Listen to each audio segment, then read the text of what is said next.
Ladies and gentlemen, welcome. I had to do a recap on the preseason. First, I'm gonna deal with the hometown team and my favorite team right now for the preseason recap. Everything about the Raptors looks solid. We're looking pretty scary, but I'm not gonna say. Don't be surprised if a Raptors is a dark horse playing team though. Don't be surprised. Yes, the way I saw them in preseason, it showed that. You see, let me define preseason for the dummies, like the some of the Lonzo stands I keep dealing with, is that preseason tells you what to expect. If you see a bad play, just expect that. It doesn't tell you that this is what's gonna happen. Just tells you what to expect. That's the point of preseason. Preseason also matters if you're battling for roster spot, trying to get players to mesh together. It tests how players fit. That's the point of preseason. But I guess I'm the bad guy because I really just give a shit about the team, right? I guess I'm a bad guy for really caring about the team. I'm a bad person because being in liking a team and being critical of them is a bad thing. Let me let me make something clear. There's leadership and then there's play on the court. The Wizards were looking so good until they bounced on against the Knicks. It tells you that they ain't shit yet. Yeah, the Wizards got Kuzma and Montrez and everything. Still, what did they show? Um, the Lakers sucked all preseason. The Lakers even pissed me off, bro. The whole preseason, they pissed me off. Like, where should I begin? Westbrook being a turnover machine, Dwight Howard, and all of the other bigs being sponsored by Butterfingers. Or should I talk about Malik Monk carrying the whole team, being a backup? Or Austin Reeves being a fluke ass player, being the next coming version of the fluke Walton? Like, as a player, that is. So, where should I begin with the Lakers? Raptors, nothing much to say. You're looking solid. You're looking good. Nothing big. Philly, you got to get your shit straight with Ben Simmons.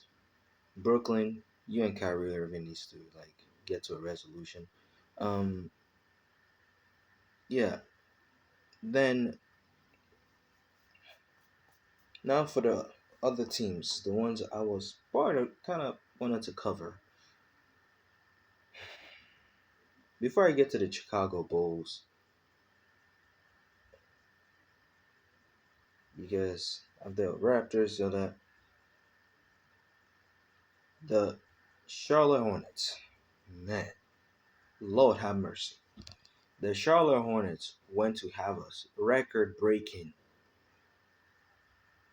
68-point blowout in preseason history, in NBA preseason history.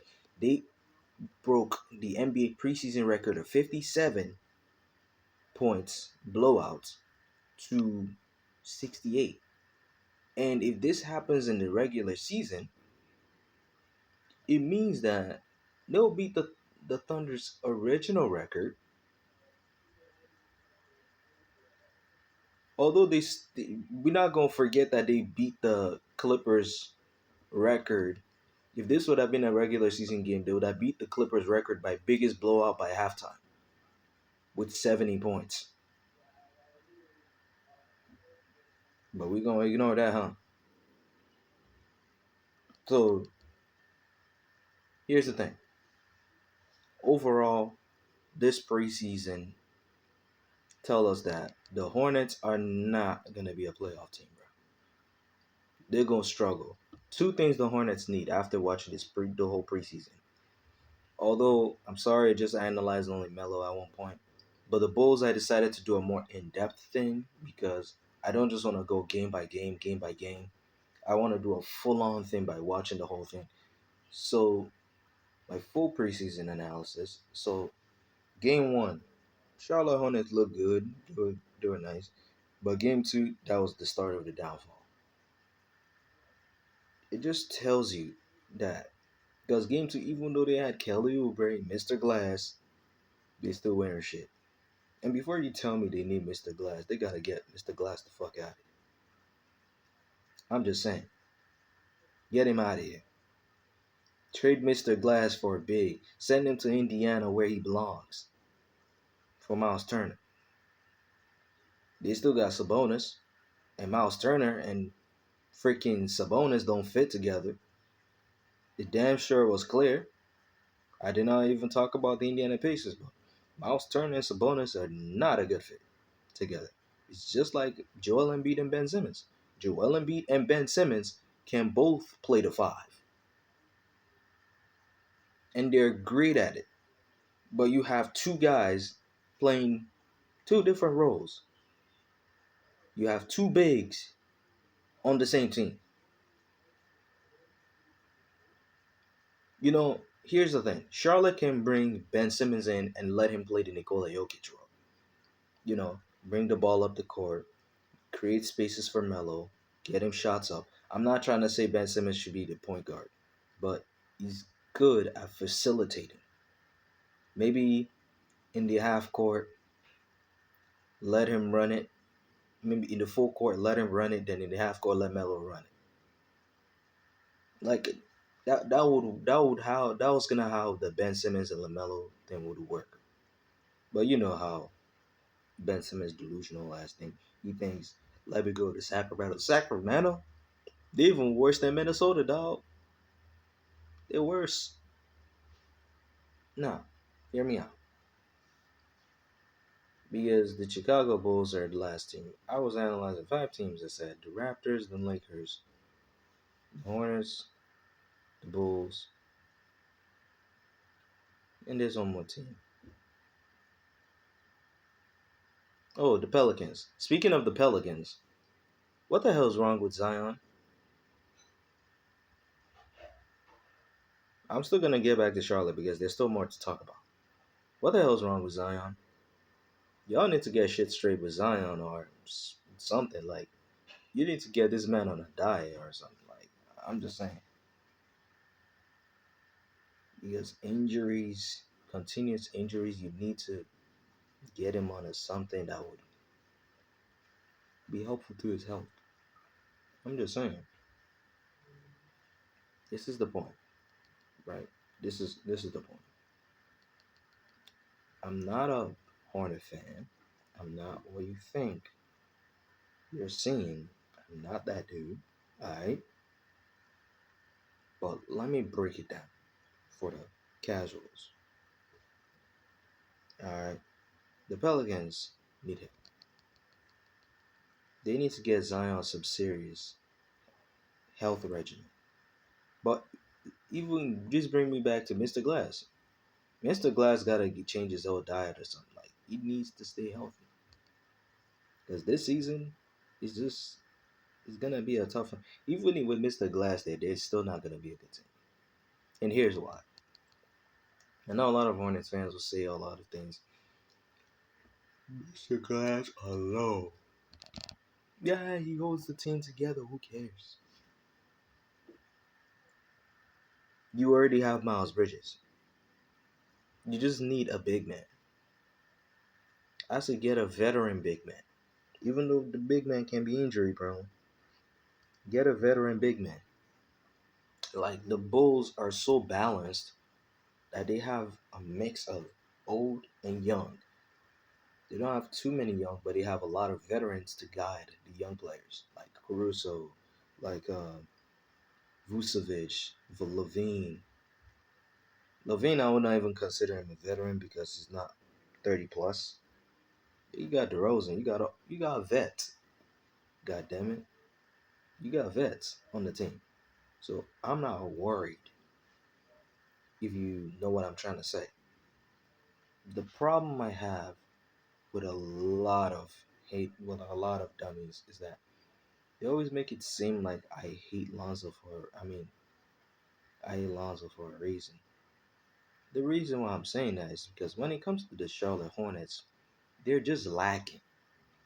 I'm dead ass. I have not seen a team this bad. Forget preseason. Imagine if this was the regular season. They need a sharpshooter, and I like what they're doing with Jello. I'm sorry, I know. Yeah, Jello got waived. Like y'all niggas chill, bro. Like they already had the plan coming from day one.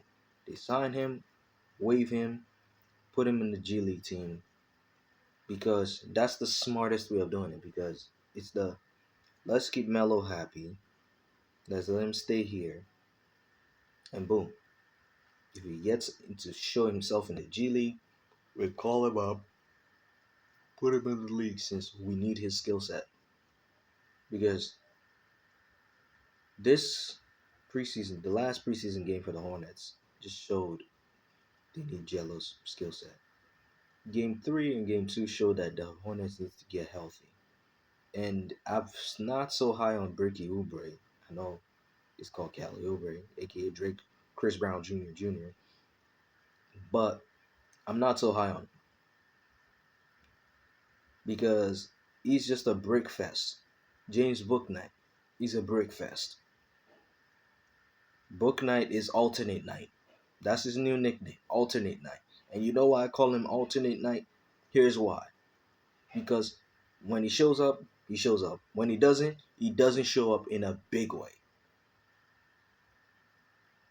It's because and they force him to play a role he's not accustomed to. It's like being forced to drink a water that you're not supposed to drink.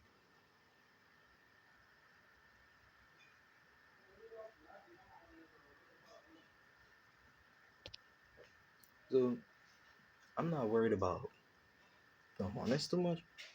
But if I'm a Hornet fan, I'll be worried. All right, it's time to sound the alarm bells. Pressure Mitch Kupchak and Jordan and be like, get a big man. Get Mr. Glass the fuck out of here. Mr. Glass gotta go. That's the first contestant on the table that's gotta leave the team. I'm sorry. Just get a big man like a Miles Turner. You'll be able to mentor the centers on the team. Or if you want to do a low key deal, you can send Nick Richards and Vernon Carey for Onyeka Congo, who actually fits with your franchise player. Who's a perfect fit for your franchise player. Onyeka knows how Melo plays. He knows his spots. He knows where he can be on the court. He knows when to run if Melo gets the ball. Forget high school, they know how to play together. Sometimes being best friends also helps with knowing your play style.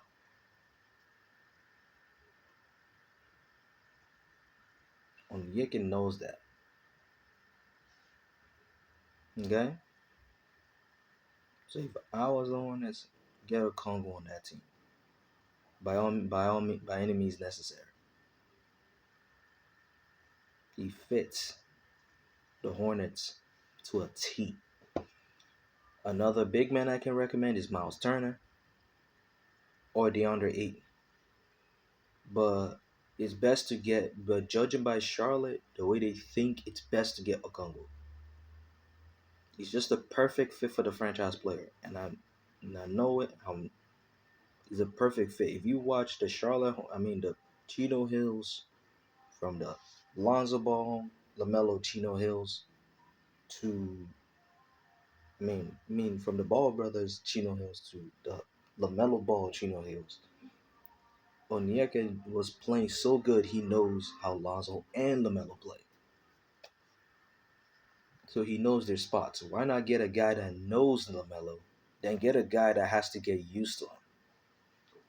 You know what I mean?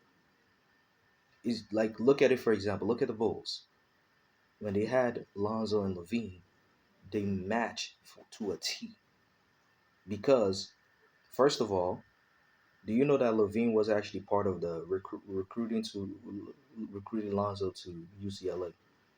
That's another big deal. Also, he also recruited him to thing because Levine knew, okay, why not I get this guy to the school I want to go, I went to because I think he will succeed at. And boom, he was right. And then he was like, you know what? Why not come on my team? I'm the leader in there anyways. You're gonna help me out. You know what that means? It just makes sense. So here's the thing. If I'm the Hornets, the best I'm just being realistic here for Hornets fans. Because I know you'd be like another undersized big. Here's the thing. Who knows Melo well than a guy that has played with him and played with him on a more closer level? Could have asked for Eli Scott or all these guys. But it's best to get a big man that's in the NBA that's perfect that just matches what LaMelo loves to do. He can run the floor. He's athletic. He can catch lobs. He can defend if he's healthy, that is. So if I was the Hornets, I trade for Onyeke for a backup, right? Then I trade Mr. Glass for a starting center. And you can throw in Plumlee too, because Plumlee is shit. So now you got rid of Vernon Carey and Nick Richards for Onyeka. Then you slap in Mr. Glass for Turner. Sweet trade. And add a few picks. So I'm not even going to be so angry. Just saying. Now to the Chicago Bulls. Let me just say this. I know it's preseason, but let me be honest. Game one, Lonzo, 10 points.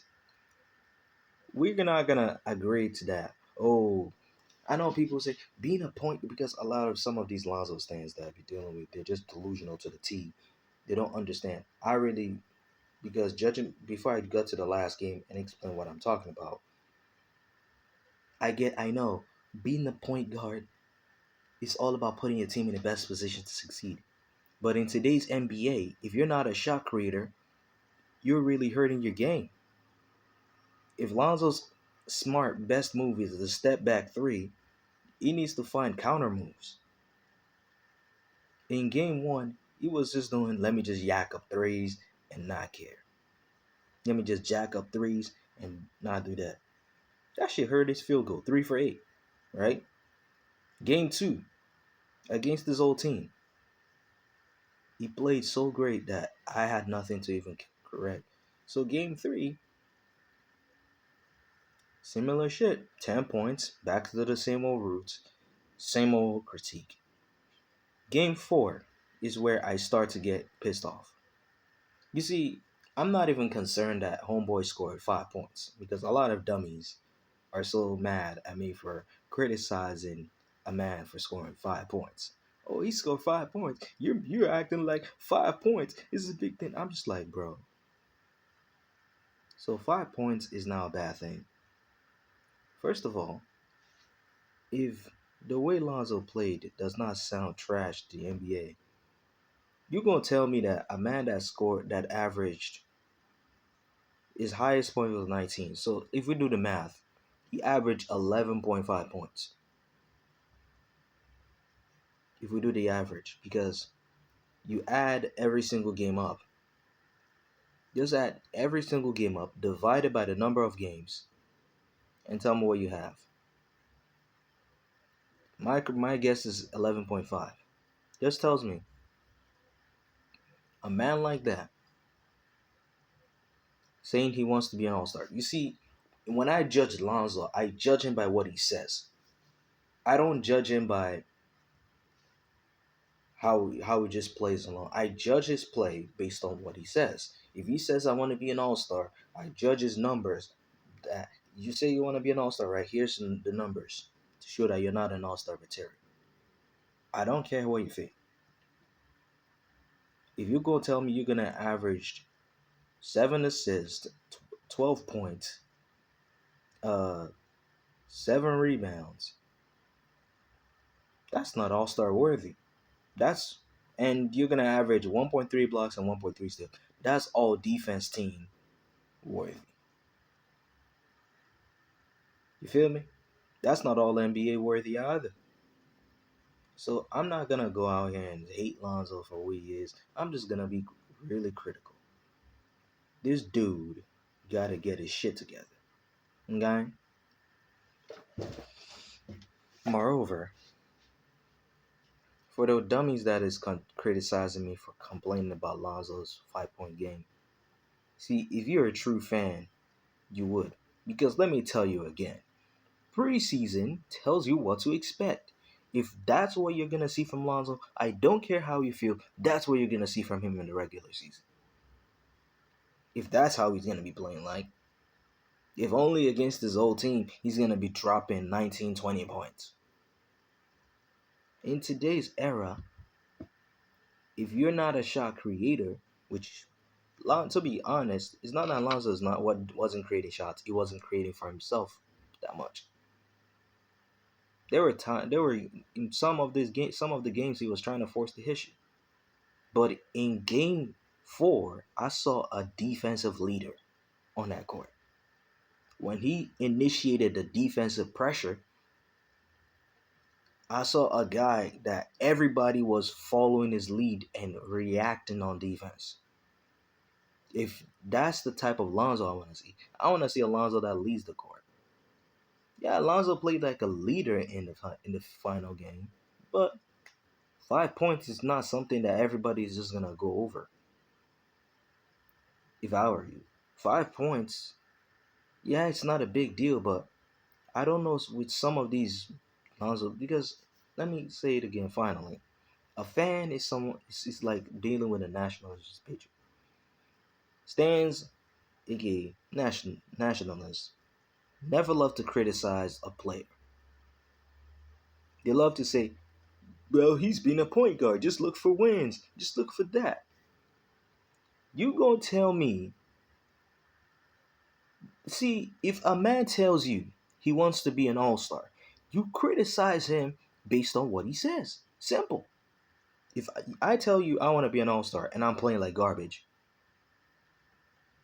I should be criticized for saying that. Saying, okay, I want to be an all-star. A man says I want to be a traditional PG. It didn't take him until game 4 or game 3 to start playing like one. His first 2 games, he was playing like a damn spot-up shooter, a damn 3-and-D player. That's what he was playing like. But his fourth, third game, he started playing a little bit of it. But in game 4, he was playing more of it. Pick and rolls here and there, a few things. Something a point guard should be able to have in their bag. But in the modern point guard should be able to create shots for themselves. Okay? I don't understand what's so hard to get. Most of you stands is just so invested in a player to be so bad. And then next thing you say is it's the team. The team don't want him to succeed. You see, they just hating on Lonzo. No. If you're that bad, something is wrong with you. Lonzo is not trash as a player. He's just an okay ass player. His mindset tells me he's a role player. Not as in his mindset to see, judging by the way Lonzo thinks and the way he stays things, I see a role player that's capable of being a starting point guard. That's what I see. If I'm being honest with you, I don't see a backup point guard. I see a role player that's capable of leading a team from the jump. So, what does that say? Although he's paid to be the starter, what matters now is how does he lead this team to success? How does he lead this team to victory? If you know what I mean. You're not going to tell me a guy like that is trash. So, all in all, y'all stands need to get your shit together because I know this man more than you do. Bro, I know how he plays. I know he's a team player willing to sacrifice. I've even said it in many lives. I've even said it before the preseason saying Lonzo's a team player so much that he's willing to sacrifice himself for the team. And he did that. So I'm not surprised. I'm just a little disappointed that I'm like, how are you a point guard, but you lack something that's important in modern basketball, if you know what I mean. So I'm hating on a player for being bad to the core. It's not hate, it's just being realistic. Something most of your mans should do, if you catch my drift. Me hating on a player like Lonzo, it's not realistic. So think again before you really drive your thing. It was, see? Whatever.